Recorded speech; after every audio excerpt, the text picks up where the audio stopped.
आपल्या मुलामुलींसाठी आपण अनुरूप स्थळे शोधताय? आता आपला शोध येथे येऊन संपतो. आता आपली चिंता संपलेली आहे. आपल्या मुलामुलींसाठी अनुरूप जोडीदार शोधण्याचा निवडण्याचं एकमेव केंद्र शादीबंधन वधूवर सूचक केंद्र. या संस्थेमध्ये सर्व समाजातील 70,000 पेक्षा जास्त स्थळे नोंदणी असलेले असे शादीबंधन वधूवर सूचक केंद्र. संपूर्ण महाराष्ट्रात आणि कर्नाटकात प्रसिद्ध असलेले एकमेव वधूवर सूचक केंद्र म्हणजे शादीबंधन वधूवर सूचक केंद्र, ज्यांच्याकडे आहे सर्व समाजातील सर्व जाती आणि पोटजातीतील 70,000 पेक्षा जास्त स्थळांची नोंदणी. आपल्या इच्छेप्रमाणे वर्गवारी करून अनुरूप स्थळे निवडण्याची सुविधा. एक वेळा जोडले जा आणि आपलं जीवन सफल करून घ्या. हजारोंनी याचा लाभ घेतला आहे. आपणही आपल्या मुलामुलींसाठी, विधूर, विधवा, वयस्करांसाठी योग्य स्थळांची निवड करा. एक सुवर्ण संधी घेऊन येत शादीबंधन. आजच संपर्क करा. शादीबंधन वधूवर सूचक केंद्र, लोकसंदेश न्यूज ऑफिस समोर, महाराष्ट्र स्क्रॅप जवळ, 100 फुटी road, Sangli. Pincode 416-416. Customer care number 99-22-86-45-45. आमच्या वेबसाईटवर स्थळे पहा. आमची वेबसाईट आहे www.shadibandhan.in.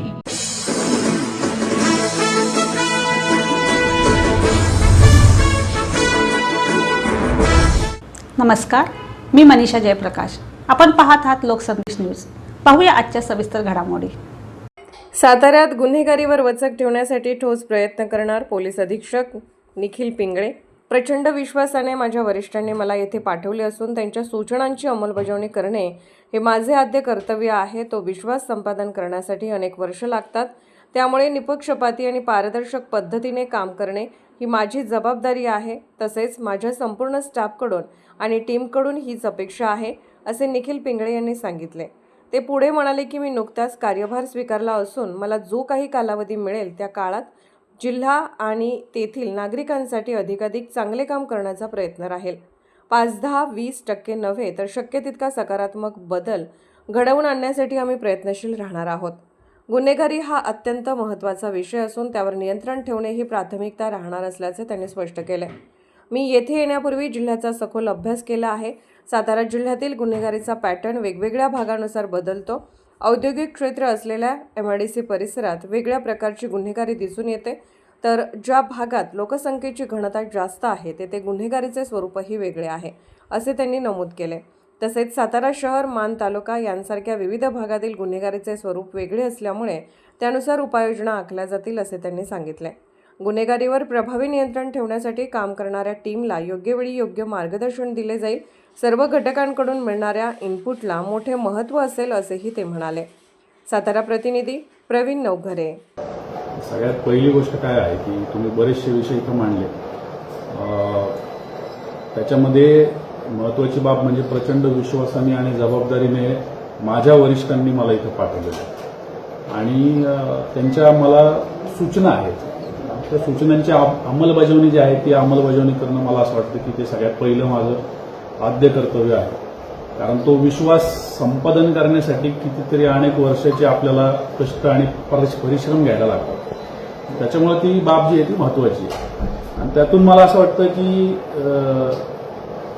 निपक्षपातीपणे, पारदर्शकपणे काम करणं हे पोलीस अधीक्षक म्हणून माझं कर्तव्य तर आहेच, परंतु त्याचबरोबर माझा जो स्टाफ आहे, माझी जी टीम आहे, त्यांच्याकडून पण ते अपेक्षित आहे. आज इथं मी चार्ज घेतलाय आणि येणाऱ्या जो काही कालावधी मला मिळेल त्या कालावधीमध्ये या जिल्ह्याला, इथल्या जिल्ह्यातल्या नागरिकांना अधिक चांगलं मला काय देता येईल, 5%, 10%, 20%, 80% जो काही बदल चांगला करता येईल तर त्याच्यासाठी प्रयत्नशील राहणं हे माझं काम राहणार आहे. तुम्ही ज्या सगळ्या मुद्दे मांडले त्याच्यातून अजून एक महत्त्वाचा मुद्दा आणि तो म्हणजे की लोकाभिमुख प्रशासन ज्याला म्हणतो आपण, म्हणजे नागरिकांना काय पाहिजे आहे, त्यांना त्रास कमीत कमी कसा झाला पाहिजे, तर त्याच्यासाठी प्रयत्नशील राहणं अत्यंत आवश्यक आहे असं मला वाटतं. जवळपास 20 महिन्यांच्या कालावधीनंतर मी परत पुन्हा युनिट हेड म्हणजे एखाद्या जिल्ह्याचा प्रमुख म्हणून पुन्हा एकदा कार्यभार हा स्वीकारतोय, इथं आलोय. यापूर्वी 2 जिल्हे मी केलेले आहेत आणि तिकडच्या लोकांच्या अडचणी वेगळ्या प्रकारच्या होत्या, कारण तिकडची ठेवण जी होती, भौगोलिक असेल, ऐतिहासिक असेल, ती वेगळी होती. इथल्या आता अडचणी समजून घेणं आणि त्याच्यावरती एक एक करून त्याच्यावरती मार्ग काढणं हे मला वाटतं की ही महत्त्वाची प्रायोरिटी आहे. आवश्यक त्या सगळ्या ज्या गोष्टी आहेत या गोष्टींमध्ये सरते शेवटी की आपण आलो आणि आपण जाताना हा जो फरक आहे हा फरक लोकांच्या दृष्टीने जास्तीत जास्त चांगलं प्रशासन आपण कसं देऊ शकलो हे महत्त्वाचं आहे आणि त्याच्यासाठी मी इथं प्रयत्न करणार आहे. तुम्ही सगळ्यांनी सुद्धा त्याच्यासाठी माझी मदत करावी ही तुम्हाला सगळ्यांना मी विनंती करेन. मार्गदर्शक म्हणून सुद्धा तुम्हाला मोठी जबाबदारी पार पाडायला लागेल. कदाचित असं होईल की एखादी गोष्ट तुमच्या मनासारखी नाही व्हायची, एखादी गोष्ट तुम्ही सांगाल आणि मी नाही करायचो, पण तो जो काही चिमटा असेल तो चिमटा तात्पुरत्यासाठी का होईना तो तुम्ही सहन करावा अशी मी तुम्हाला सगळ्यांना विनंती करेन. कारण त्यातून आपल्याला येणाऱ्या कालावधीसाठी एक चांगला मॉड्यूल या ठिकाणी सेट करायचा जो पुढे कार्यरत राहील आणि आमच्या माझ्याहीपेक्षा जास्त नागरिकांनी इथले जे पोलीस आहेत, पोलीस शेवटी नागरिकांचा चेहरा असतो.